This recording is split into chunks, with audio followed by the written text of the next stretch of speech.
àti fọwọ́sowọ́pọ̀ ọkọ àti ìyàwó láti dá owó pọ̀ láti fi ra nǹkan ìní. Ẹ jẹ́ kí n kọ́kọ́ bẹ̀rẹ̀ wípé ṣó dáa. Ó dáa. Ó dáa. Ó dẹ̀ tún dáa. Àtò. Ṣé bó kọ́ mi ní kò lè dà mí kò lè ṣe ìwọ mo nífẹ̀ẹ́ àti bẹ́ẹ̀ bẹ́ẹ̀ lọ. Ó níbi tí ó lè dà ẹ́. Ó níbi tí ìyá nìyẹn. Ìwọ báńkà èmi engineer. Èmi ní owó lọ́wọ́ jẹ́ ká máa fowó ti tèmi ká máa fi kọ́lé. Owó títí ìwọ máa fi sanwó school máa fi san rent máa fi ṣe gbogbo ẹ̀. Ṣé ọjọ́ kọ́lé kọ́ ni? Ọjọ́ kọ́lé náà ni. Ṣùgbọ́n ṣé orúkọ ìyàwó wà mẹ́? Rárá. Ọlọ́run law will recognize arrangement. Ọkọ ló nílé. Tó bá jẹ́ pé joint tenancy ní property inú ẹ̀ Mr. Olúfẹ́mi Agbájé and Miss kìnìkan Onígbájé 50-50 kò bá jẹ́ pé 30 naira lẹ́yìn fi sí kí ọkọ yẹn fi 50 million but tó bá jẹ́ pé tenant in common ló fi ṣe ẹ kọ pé share buy tó ní kálukú share buy gẹ́gẹ́ bí iye owó tó fi sí. Yes. Ó gbọ́dọ̀ wà ńbẹ̀ but tí lọ́ọ̀yà tó bá fi lè draft ẹ̀ tí ò ti kọ síbẹ̀ pé oníkálukú ní share joint tenant. So tó bá jẹ́ 6 rooms wá pín sí mẹ́ta. Bó bá so jẹ́ tí èdè àìyedè bá fi lè wà the first thing tí adájọ́ máa wò ni bó ṣe máa kọ́kọ́ wò ni pé joint tenant ni ṣé wàá rí joint tenant yẹn àǹfààní tó wà ńbẹ̀ ni pé tí àwa méjì bá ní ogún yẹn ẹni tó bá kọ́kọ́ kú ní tiẹ̀ gbé o ẹni tó bá láàsì ló ní gbogbo ẹ̀ ẹni tó bá láṣẹ ló wìn. ilé ẹjọ́ lè sọ pé kó pín ilé yẹn báyìí sí méjì physically. Báwo ló ṣe máa pín? Partitioning ló jẹ́ bẹ́ẹ̀. A fi wọ́n partition ẹ̀ so ibi tó wọ́n kíṣì ò bá bọ̀ síbi kí bathroom bọ́ síbi. Ẹ pé bricklayer wa kọ́ bá wa pín.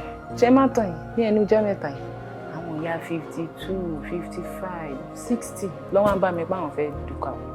Àwọn fẹ́ divorce. Bẹ́ẹ̀. Kí ló tún kù mọ́? Wọ́n ṣe fẹ́ bọ́ sínú ayé ni àbí báwo? 30 years of marriage. Mi ń fẹ́ gbọ́ story ni.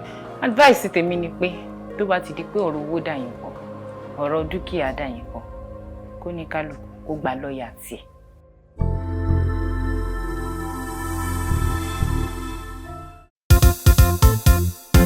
Ètò yìí gàlágàjù Oyinmomo. Ètò yìí gàlágàjù Oyinmomo. Ètò yìí mà gàlágàjù Oyinmomo. Àgbàṣà ti ṣẹlẹ̀ wá lárugẹ Oyinmomo. Ètò tó gbayì tó tún lárinrin Oyinmomo. Oyinmomo, Oyinmomo, Oyinmomo, Oyinmomo. Oyinmomo.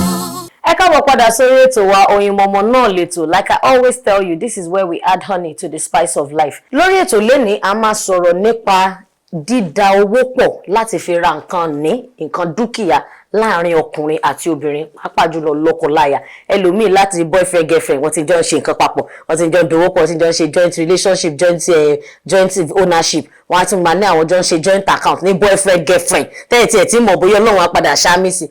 Àwọn tó tún wá mú lọ wájú gan tọ́lọ́run tún ṣámí sí tán jẹ́ tọkọ-tìyàwó tíjà bá dé orin màmá dòwe. Èyí ni mo fi gbé àlejò mi pàtàkì wá sórí ètò lénìí tí orúkọ wọn jẹ́ arábìnrin Ọlámídé Onífádé. Wọ́n jẹ́ agbẹjọ́rò wọ́n sì nífẹ̀ẹ́ ká máa sọ nǹkan tó bá kan àwa obìnrin pàápàá jùlọ bí wọ́n ṣe ní fọwọ́ rẹ́ wa lójú bí wọ́n ṣe ní fọwọ́ rẹ́ wa nímú torí àwọn ọkùnrin you have to wash and shadow kẹ́lẹ̀ ṣe kí ni kẹ́lẹ̀ kógojá.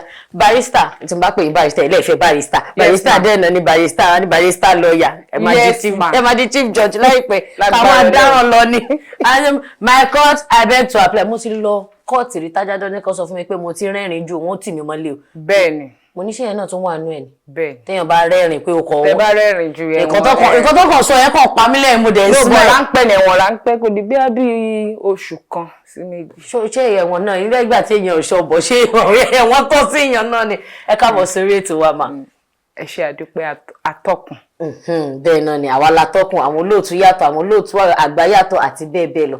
Àmọ́ lórí ọ̀rọ̀ tá a gbé wá lénìí nípa àti fọwọ́sowọ́pọ̀ ọkọ àti ìyàwó láti dá owó pọ̀ láti fi ra nǹkan ìní.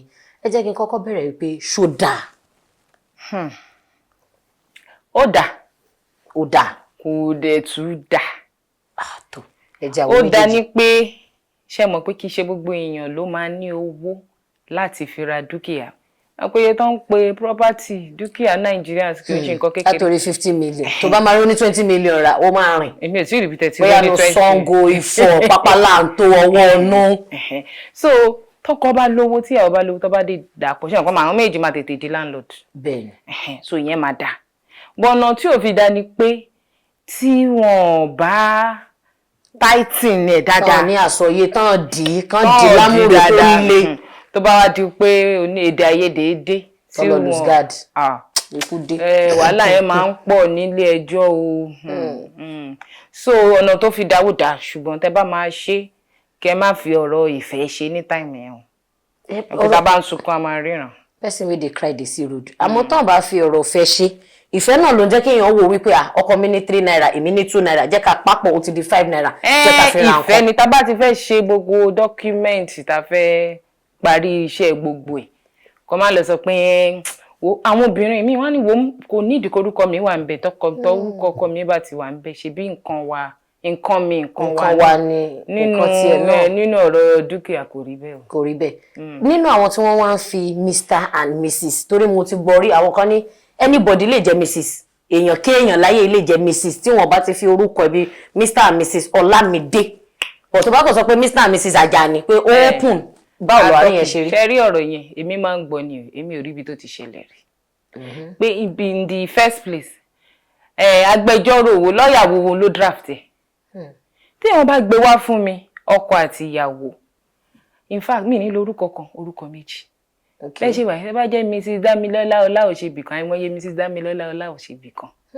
bọ̀ká tó rí Mrs Olúwa Dámilọ́lá Agnes Fatima Ọláòṣèbìkan of kìnnìkan address ó máa pẹ́ so is Mr Olúfẹ́mi Peter Ọláòṣèbìkan and Mrs Olúwadámilọ́lá Fatima Ọláòṣèbìkan of so address. So èmi ò rí bí tí lọ́ọ̀yà tó lọ sí law school tó kàwé tó kójú òṣùwọ̀n tó jó òṣùwọ̀n lọ́ọ̀yà tó máa kọrú ẹ̀ tó dẹ̀ máa lọ wọ́n wá gbé lọ sí land wọn ò ní register in land because there is no identity. So èmi máa ń gbọ́ ni o èmi ò tí ì rí rí. A jẹ́ pé fún gbogbo àwọn tí wọ́n wò wá kẹ́ torí bírò ọ̀rọ̀ testors àwọn obìnrin á ṣe bó kọ́ mi ní kò lè dà mí kò lè ṣe ìwọ mo nífẹ̀ẹ́ àti bẹ́ẹ̀ bẹ́ẹ̀ lọ. ó níbi tí ọmọ ìyá nìyẹn ni. ṣẹ̀rẹ̀ àwọn pípú igan wọ́n mọ̀ wípé irú àwọn ẹjọ́ bẹ́ẹ̀ yẹn máa lọ lóríṣiríṣi ní ilé ẹjọ́ àmọ́ kí ni àwọn àǹfààní tó wà nínú kí obìnrin àti ọkùnrin jọ fọwọ́sowọ́pọ̀ kọjọ ra property ẹ sọ lẹ́ẹ̀kan níwọ̀n àjọ tètè di landlord lẹ́yìn yẹn kí làwọn àǹfààní tó tún wà ń bẹ̀. àǹfààní tèmi rí ni wọ́n tètè di landlord wọn ò ní sanwó ilé mọ́ then àwọn náà ní property ṣe ti understand àwọn nǹkan tó wà ń bẹ̀ wọ́n ti di owó mọ́lẹ̀ gan torí I appreciate. then tó bá jẹ́ pé kò sí èdè àìyedè láàrin wọn tí àwọn méjèèjì tó bá dẹ̀ dàgbàdàgbà tó bá lọ ó máa easy fáwọn láti transfer fáwọn ọmọ wọn ìyẹn ni èmi fi rí pé àwọn nǹkan tó dáa pé kéèyàn dáwó pọ̀. then àwọn extended family nǹkan ṣe àwọn mọ̀lẹ́bí kan wá ní àbúrò wa ló ní dúkìá ẹ̀ ní. ibi tí mò ń lọ gangan ni mo fẹ́ gbàgbé ó dàbẹ̀ ṣe dá mi padà yẹn. ṣé rí tó bá téèyàn bá ra dúkìá papọ̀ ọ̀nà méjì ni o. there are 2 different types. ìkan wọ́n ń pè ní joint tenant. joint tenant. yes. ìkejì tenancy in common. Tenancy in common. Yes. Okay. They are different in character and consequence.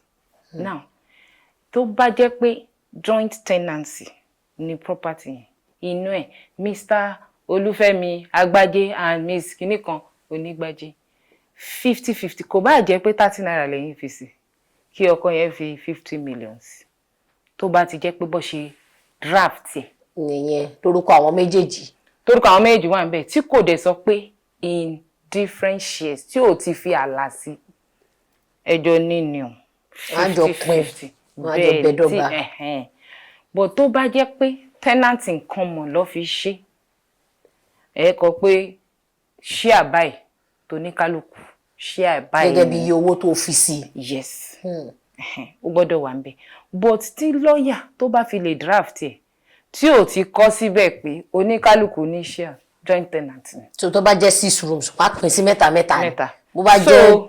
tí èdè àìyedè bá fi lè wá the first thing tí adájọ́ máa wò ni bó ṣe wá kọ́kọ́ wò ni pé joint tenant ni ìwọ ló ṣẹ̀ṣẹ̀ máa wá ní rọ́ o kò rí bẹ́ẹ̀ o 30 naira lówó ẹ̀ ń bẹ̀ o ṣé ti yé yín ṣé wá rí joint tenant yẹn àǹfààní tó wà ń bẹ̀ ni pé tí àwa méjì bá ní ogún yẹn ẹni tó bá kọ́kọ́ kú ní tiẹ̀ gbé o ẹni tó bá last ló ní gbogbo ẹ̀. ẹni tó bá last ló win. èèyàn lè fi sínú will kò lè fún yàn ṣe àti tiẹ̀ kò lè bóyá ó lọ bímọ síta kò lè transfer ẹ̀. ìyàwó ló ní ó dọjọ́ tí ò bá jẹ́ ẹ̀yin mẹ́rin lẹ ní ẹ̀yin mẹ́rin lè dáwó ara lé ẹni tó bá last òun ló gbégbá orókè gọjà ológa trophy. òun ló ṣẹ̀ṣẹ̀ lè wá fi sínú will ẹ̀ àbí kó ta anything. nǹkan tó tún wá wà nù ọ̀rọ̀ joint tenant yẹn náà ni pé tí èèyàn kan tó bá lọ fi yáwó tí báǹkì bá dé. wọ́n máa gbà lọ́wọ́ àwọn méjèèjì nìyẹn àbí. mi ò mọ bẹ́ẹ̀ ṣe fẹ́ jọ ṣe o ẹjọ́ máa ro ẹjọ́ yẹn. bó tó bá jẹ́ pé joint tenant in common oníkálukú ní shares ẹ̀. ok so tí báǹkì bá taru lé yẹn wọn á kó shares ìwọ tí ò yáwó wọn kó fún ẹ. òun ló máa kó fún ẹ ìwọ náà o lè transfer ẹ o lè fi sínú will but joint tenant yẹn lèmi máa ń like fún àwọn ọkọ àtìyàwó so that. what God have joined together gan. so that ẹbí ò lè débẹ̀ o bá bímọ síta kò lè débẹ̀ kò sẹ́ni tó lè tọwọ́ bọ̀ tó dúkọ̀ yín méjèèjì bá ti wà ń bẹ̀. but joint tenant àǹfààní ni pé èèyàn lè ta títí ẹ̀ ó lè fọmọ ó lè fúnyàn ó lè fi ṣe nǹkan tó bá wù ẹ́. ìyàtọ̀ ẹ̀ nìyẹn so ẹni tí ò bá ti fẹ́ kí títí ẹ rí pé ẹni tó bá last so tó bá ti lọ ra property kẹtìjọ sọ ọ̀nà owó la fẹ́ jọ ṣe kí lọ́ọ̀yà yín advice yín kẹ̀dẹ̀ fi síbẹ̀ as joint tenant or as tenant in common. It must be in that document. ọkọ àtìyàwó a máa léra wọn a máa wo first to die. wọ́n bá tún jí láàárọ̀ lẹ́gbẹ̀rẹ̀ ṣé ó ṣe mí ó ṣe mí ṣé lè náà ṣe mí ó ṣe mí ewu wo first to die. ẹ̀yin wa lórí ètò Ìmọ̀ọ́mọ̀ lẹ́ni ẹ̀kọ́ òun la wá kọ́ ní ibi tí a ti máa mọ nǹkan tó yẹ ká ṣe táwọn nǹkan kan bá ṣẹlẹ̀ sí wa ẹlòmíà ní ohun tí ẹ̀rẹ́ ní báwọn sọ̀rọ̀ ní ohun tí ẹ̀rẹ́ ní fọ̀rọ̀ lọ ní ìtorí bẹ́ẹ̀ nírú àwọn ètò yìí lọ́n ṣe wáyé ní gbogbo ibi tẹ́ bá wà káàkiri jákèjádò ilẹ̀ Nàìjíríà tòkè òkun tẹ́ ẹ ti ń rí wa wò ẹ bá mi wá nǹkan fìdílé ètò wa ṣì ń tẹ̀síwájú ẹ máa bá wa ká lọ. ẹ bá wa ká lọ kájọ gbádùn ètò yìí.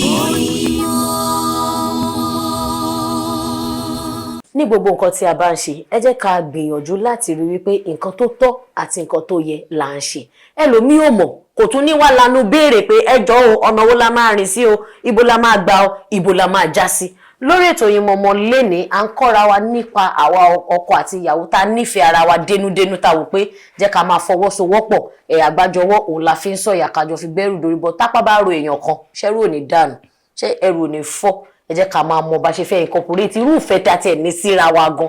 ìbéèrè kan wà tí mo béèrè lọ́wọ́ yín kó tó di pé a lọ sí ilé agbára mo ní tíyàwó bá nílẹ̀ tọkọ kọ́ lélẹ̀ lórí ta ló ní property. tíyàwó bá nílẹ̀ tọkọ gbé lélẹ̀ lórí. ok ní bó ṣe kọ́ èmi nílò o ẹni tó bá nílẹ̀ ló nílé. oh god àwọn obìnrin kan ní yes I got it èmi ni mo nílé lọ́nà wo. ẹni tó nílẹ̀ ló nílé ok ìwọ ló kọ́lé ẹgbẹ́lé ẹ̀ kúrò lórí ilẹ̀ mi ni. ilé ò dẹ̀ ṣe gbé. so láti bẹ̀rẹ̀ ok ìwọ ló nílẹ̀ ìwọ ló nílé tó bá máa ṣe irú dọ́kúmẹ̀ntì lẹ́yìn ó yẹ kó orúkọ àwọn méjèèjì wà bẹ́ẹ̀. ìyẹn tó bá agree. tí wọn ò bá agree wọn lè kọ́lé sórí ilẹ̀ ara. ṣé mo pé ìgbà míì mo máa ń sọ wípé bóyá ọkùnrin mi lè victimize ìyàwó ẹ̀ pé onílẹ̀ kìnnìkan kó má wá láti inú ẹ̀ pé ok ó tó kọ̀ gbàrí lọ́tàn pé ok ẹjẹ́ aṣẹ́ kọ́ má sọ pé tèmi ẹ̀ pọ̀ but kò wá láti inú ẹ̀ ṣé irú àwọn kan bẹ́ẹ̀ yẹn ṣe dá sí. ẹni tó nílẹ̀ ló nílé simple ọ̀rọ̀ nǹkan tó jọ fà láàrin àwọn méjì òkan àwa o ẹni tó nílẹ̀ ló nílé so they have to wọ́n ní láti sọ kásọ yé wa. torúkọ ẹ̀ ò bá ti sí nínú ìwé ilẹ̀ tí ò sí nínú gbogbo dọ́kúmẹ́ǹtì ẹni tó nílẹ̀ ló nílé. ó gba penalty wọ train yẹn àmọ́ irú ọ̀rọ̀ pé tán bá fẹ́ wá pín ogún bẹ́yẹn tán bá gbé wá sí ilé ẹjọ́ á tó bí ọdún mélòó oṣù mélòó náà fi máa ń ṣe irú ọ̀rọ̀ bẹ́yẹn nítorí ẹlòmíì gan-an àti iye time duration tó máa lò nílé ẹjọ́ ó máa ń fa ìrẹ̀wẹ̀sì bá wọn kò owó jẹ́ ìfilẹ̀ tábà lọ kóòtù náà ṣe lè wá ń bẹ̀ 3 years 5 years 10 years ká má tẹ̀ rojú tu kókó ọ̀rọ̀ gangan. ok ẹ ṣe gan-an nǹkan tèmi máa ń sọ dóò training tèmi ní is to go to court I go to court every day. However mo máa ń sọ fáwọn client tó bá ti dé wípé ṣá lè yanjú ọ̀rọ̀ yìí ṣe lè jọ even nǹkan tẹ́ bá dé court máa ní kẹ́ lọ fún mediation and mediation is èèyàn kan máa wà láàrin tó máa try láti settle because everywhere in the world, not even Nigeria alone, litigation is very draining. Emotionally, financially, in all the resources, very draining. So tẹ́ bá lè suspend ego yín. Kẹ̀kẹ́ ayédèrè ti. Ṣùgbọ́n tẹ́ bá tí wọn ò bá ẹlòmíì lè fẹ́ ìkan lè party A lè sọ pé òun fẹ́ parẹ́ kí. Party B lòun ti tẹ̀síwájú, òun ti kúrò bus stop. Á yanjú ẹ̀ náà. Surely, Nigeria is exceptionally slow, but surely. Slowly but surely. They will get there. Ẹ wá jẹ́ ká wo kí ni ṣé splitting tó bá ti dá dúkìá lẹ̀ yìí ṣó tiẹ̀ máa ń nípa tó fi máa affect àwọn ọmọ ṣé ó nípa kankan lára àwọn ọmọ torí mo mọ̀ pé ọ̀tọ̀ ni ogún pínpín àwọn ogún kan ní pínpín ó máa affect àwọn ọmọ tó yẹ pé wọn ò ní carry wọn along àbí kó má sí adequate provision fún wọn ṣé ní pínpín ilé tó ti wà nílẹ̀ náà ni àbí ilẹ̀ ṣé yẹn náà máa affect àwọn ọmọ wa. Okay, tí ó bá jẹ́ pé ọkọ àti ìyàwó wọ́n ṣèyàwó lábẹ́ òfin tó bá máa ṣe divorce tó bá máa pínyà ọ̀rọ̀ wọ́n máa ń pè ní property settlement ó máa wà nínú ọ̀rọ̀ divorce pẹ̀lú custody àwọn ọmọ gbogbo ẹ̀ ní court máa bá wọn yanjú so tó bá yẹ pé ṣé láwọn obìnrin mi ẹ lè àwọn àti ọkọ wọn wọ́n lè jọ dáwó ra lé ẹ̀gbọ́n mo jẹ́ sọ fún yín tí ìyàwó á ní kórúkọ wọn má sí níbẹ̀. sí níbẹ̀ pé torúkọ ò bá ti sí níbẹ̀ ó ní kóòtù ò ní fún ẹ ní kankan torúkọ ò bá ti sí níbẹ̀. mo bá jìṣẹ́ mo bá jìyà ìyẹn ò sí níbẹ̀. àwọn míì ọkọ lè jẹ́ pé òun ló kówó lẹ̀ ṣùgbọ́n kó sọ pé òkè ìyàwó ìwọ báńkà èmi ẹnjìníà èmi ní owó lọ́wọ́ jẹ́ ká máa fowó ti tèmi ká máa fi kọ́lé owó ti tiẹ̀ ìwọ máa fi sanwó school máa fi san rent máa fi ṣe gbogbo ẹ̀ ṣọ́njọ́ kọ́lé kọ́ ni. ọjọ́ kọ́lé náà ni. ṣùgbọ́n ṣé orúkọ ìyàwó wà ńbẹ̀. Rárá. Ọlọ́run law will recognize arrangement ọkọ ló nílé. Now tó bá wá jẹ́ pé o dáwó nínú owó ilé yẹn kò kàn ń ṣe pé nínú 50 million ó dá 5 million àbí 3 million. Kó wá máa sọ pé àmì kò nà ṣé ti yé torúkọ ò bá sí ńbẹ̀ ni o pé mo ti sọ tẹ́lẹ̀ pé torúkọ ẹ bá wà ńbẹ̀ o bá dá 30 naira kò sí ẹjọ́ ní bọ̀ torúkọ ò bá ti sí ńbẹ̀ ẹlòmíì sì máa gbé délé ẹjọ́ pé orúkọ mi ò kọ sí ńbẹ̀ ní àjọ ní ó ní láti jẹ́ owó tó nípọn ló gbélé. Bóyá ẹ fẹ́ ṣe ó dẹ̀ gbọ́dọ̀ ní ó wá dá 40 million. Bíi 20. Okay. Even 15, but it has to be substantial. Now, tẹ́ bá dé court, kò ṣe pé kò wá fẹnu sọ o. Gbọ́dọ̀ tún evidence ẹ̀rí gbọ́dọ̀ wà. Kò dẹ̀ ṣe demokítà wọ ọkọ̀ àti obìnrin àtọkùnrin tó bá ń fẹ́ra wọn. Kan ti fọwọ́ rìn wá létí báyìí àti fàwé ẹ̀yà ilé tí mo ní ti dànù. Ẹ má sọ rìsíìtì wọn. Torí ọjọ́ ọjà. Ó fún ní 500 léèdì tọ́jú ẹ̀. Ó tiẹ̀ ti wá di ayé ti wá lajú sí. Kí lorúkọ bank statement bank app. Ó pọ̀ náà just ẹ̀kọ́ tọ́jú ẹ̀ á sọ pé jà máa wà ṣùgbọ́n tẹ́ bá ti dòwò pọ̀ báyẹn because property nípọn nǹkan tún máa fi kú lera wọn láàrin ọkùnrin sóbìnrin. èmi ò tí ì ra wọn tó fi kú lera wọn. àwọn máa fi kú lera wọn máa gbọ́nù gbòòrò pé torí pé bàbá lágbájá ti má rí ìyá lágbájá ò fẹ́ kó ṣe kinní kan á lọ fi iron tẹ̀pa lọ́yàn á lọ fi problem. ó máa ń da tó bá dẹ̀ ti dé court tó fi ìwé ẹ̀rí hàn ọ̀nà méjì ni court lè sọ pé ilé ẹjọ́ lè sọ pé kó pín ilé yẹn báyìí sí méjì physically. Báwo lọ ṣe máa pín? Partitioning ló ń jẹ mi. Wọ́n partition ẹ̀ so ibi tó wọ́n kí ṣe ò bá bọ̀ síbi kí bathroom bọ̀ síbi. Ẹ pé bricklayer wa kọ́ bá wa pín. Kó sọ pé kán lọ tà káwọn méjì bóyá 70% ní tọkọ or 70% ní ìyàwó. Tẹ́ bá fẹ́ tà bóyá èmi ni mo fẹ́ rà àyín méjì lè rà lọ́wọ́ ara yín. Kò yé mi. So the other party I buy out the other one. So màá san èlò wọn value property bóyá 50 million bó bóyá èmi gbé 30 million lé o share percentage mi bọ́ sí 30% or 70%. Èmi dẹ̀ fẹ́ lé yẹn mo fẹ́ lò èlé yẹn màá san owó 30% fẹ́ ní kejì kẹlẹ̀ àwa jẹ́ tiyín fúnra. Ẹ̀dẹ̀ sọ pé ọ̀rọ̀ ọmọ pé kí ló ṣe affect àwọn ọmọ. Bẹ́ẹ̀ni.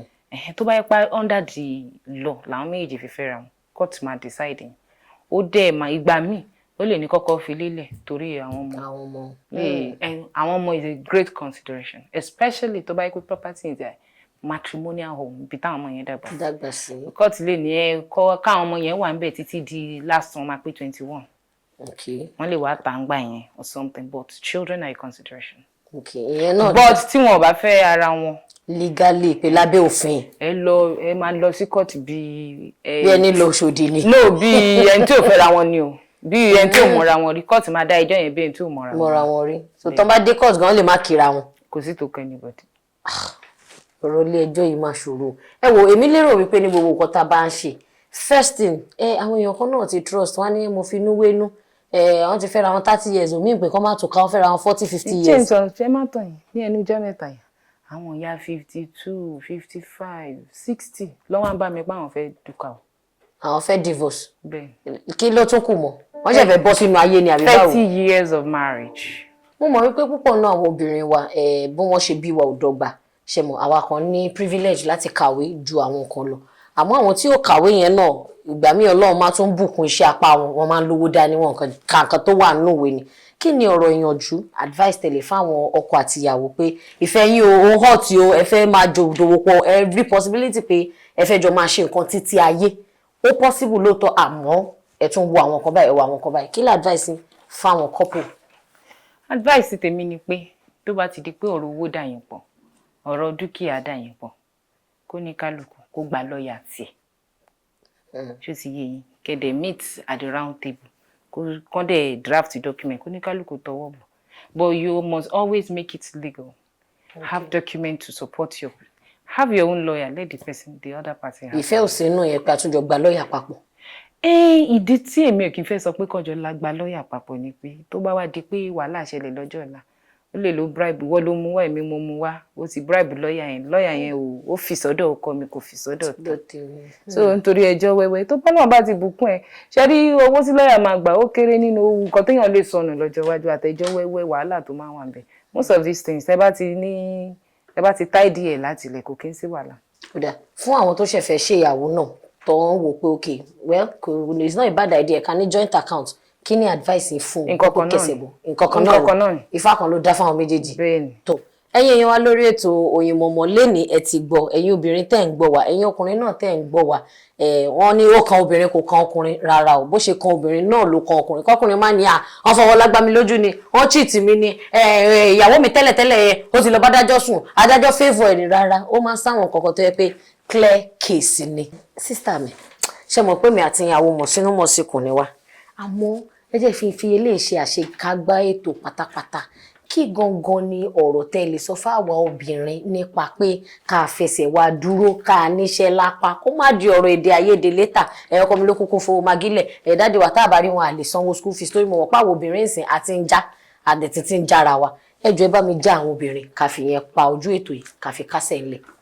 nǹkan tí mo máa sọ ni pé àwọn èèyàn máa ń tó bá di ọkọ mi ẹ̀mí ìlówó kò mówó nǹkan tèmi máa ń sọ fún wọn ni pé nígbà tí àwọn òbí ẹ̀ rán ẹ lọ sí school ṣé owó school ọkùnrin àti obìnrin ṣó yàtọ̀ kò yàtọ̀ exam wa ò yàtọ̀ so wọ́n fún wa ní equal opportunity in life so o ní láti dúró gbọ̀ngbọ̀n kó dúró on your own níwọ̀nba táwọn òbí ẹ̀ ti invest sílẹ̀ tí ìwọ náà dẹ̀ fẹ́ ṣe nǹkan nílé ayé o ní láti dúró ọkọ wà ńbẹ̀ kò sí ńbẹ̀ kò dẹ̀ bí iye ọmọ tó lè dátọ́ tọ́kọ bá wà láyé àbí tó bá kú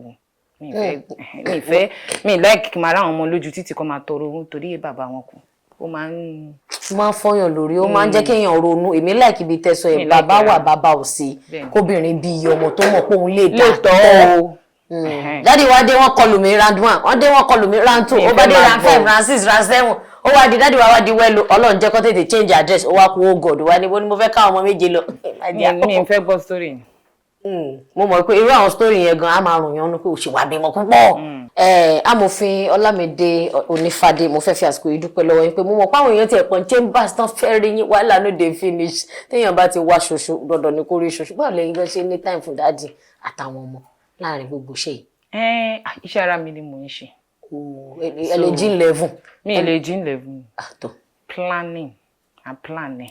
kì í bí báyìí mo fẹ́ yà sí bí mo fẹ́ rìn sí mo dúpẹ́ lọ́wọ́ yín gan. beginning of ọ̀sẹ̀ máa ti kọ gbogbo nǹkan tí mo fẹ́ ṣe adé máa ń tẹ máa ń sìn.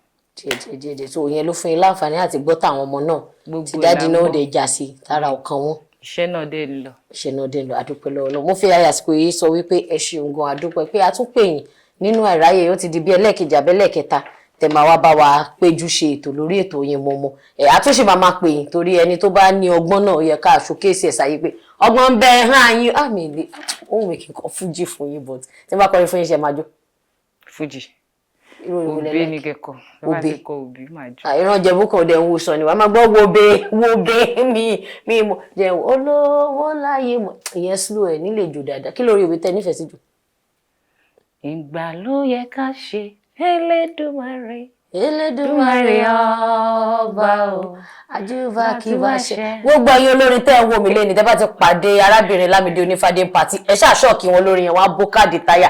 Ẹ̀yin la máa fi ṣe àṣekágbá ètò lẹ́ni mo gbà ládùúrà fún wa wípé eré àti àánú kò ní fi wá sílẹ̀. Fún gbogbo ẹ̀yin tẹ́ bá fẹ́ darapọ̀ mọ́ wa ẹ lè pè wá sórí nọ́mbà tó ń lọ lórí ẹ̀rọ amóhùnmáwòrán yìí tó bá dẹ̀ jẹ́ pé orí ọwọ́ náà lẹ́gbẹ̀ẹ́ sí lórí tẹlifóònù. Àwọn nọ́mbà tó ń scroll yìí àwọn ẹ̀rọ alágbèéká wa lórí YouTube, lórí Instagram, lórí Facebook àti bẹ́ẹ̀ bẹ́ẹ̀ lọ. Ẹ kàn sí wa ẹ jẹ́ ká mọ̀ bá ṣe lè dòwò pọ̀. Wọ́n máa sọ wípé ìpolówó òun náà làgùn mọ́ wò. Tẹ́ ẹ bá fẹ́ kí mi máa jókòó sí bíbá tẹ́ fẹ́ máa rí mi, tẹ́ ẹ fẹ́ kí n máa dá yín lára yá.